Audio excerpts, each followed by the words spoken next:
नमस्कार विद्यार्थी मित्रांनो, तुमचं स्वागत आहे जय हिंद पाठशाला या यूट्यूब चॅनलमध्ये।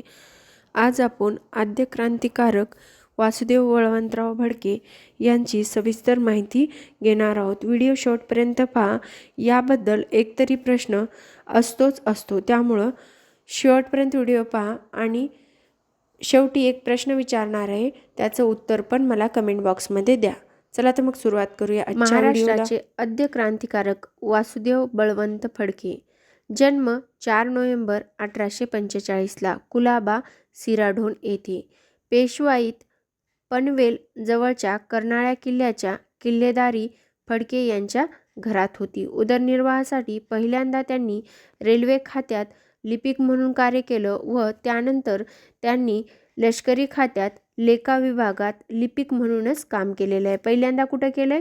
रेल्वे विभागात, दुसऱ्यांदा कुठं केलंय? लष्कर विभागात। आणि नोकरीमुळे आईच्या अंत्यविधीला पोचू शकलो नाही या कारणामुळे त्यांनी नोकऱ्या सोडलेली होत्या। त्यानंतर त्यांच्यावर कोणाचा प्रभाव होता तर न्यायमूर्ती रानडेचा आणि गोपाळ गणेश वासुदेव जोशी यांचा प्रभाव होता। ऐक्यवर्धिनी संस्था सुरू केलेली होती त्यांनी।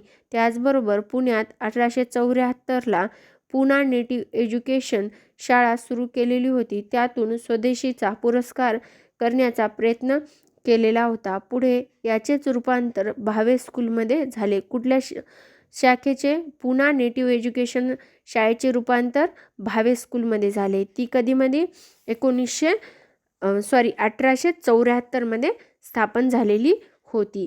आपली ओळख पटू नये म्हणून त्यांनी दाढी वाढविली होती। त्याचबरोबर 1873 साली स्वदेशी वस्तू वापरण्याची शपथ घेतलेली होती।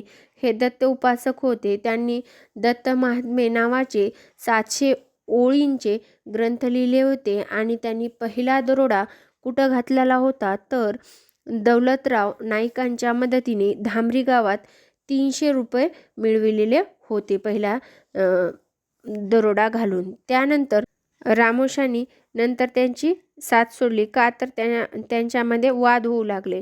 रामोशी हे इंग्रजांना लुटायचं म्हणत होते आणि बळवंतराव फडके हे श्रीमंत माणसांना लुटायचं म्हणत होते म्हणून। 23 जुलै 1879 मध्ये विजापूरजवळील देवनावडगी या गावात बौद्ध विहारात गाढ झोपेत असताना त्यांना अटक केली। खटला भरवला। न्यायमूर्ती अल्फ्रेड केशर यांच्यासमोर तो खटला चालविला आणि वासुदेव फडके यांचं वकीलपत्र सार्वजनिक काका म्हणजेच गणेश वासुदेव जोशी यांनी घेतलं। त्याबरोबर उच्च न्यायालयात त्यांच्या बचावाचं कार्य महादेव चिमाजी आपटे यांनी केलेलं होतं। 3 जून 1880 रोजी तेहरान बोटीतून एडनला पाठविण्यात आले आणि तेथेच त्यांचा मृत्यू 1883 रोजी झाला। अमरात बाजार पत्रिका या वृत्तपत्राने त्यांना देशप्रेमाने ओथंबलेला हिमालयासारखा उत्तुंग महासागर म्हणून पुरस्कार केलेला। अशाच नवनवीन व्हिडिओसाठी चॅनलला सबस्क्राईब करा, जास्तीत जास्त गरजू मित्रांपर्यंत शेअर करा आणि हो, व्हिडिओ आवडल्यास लाईक करायला मात्र विसरू नका।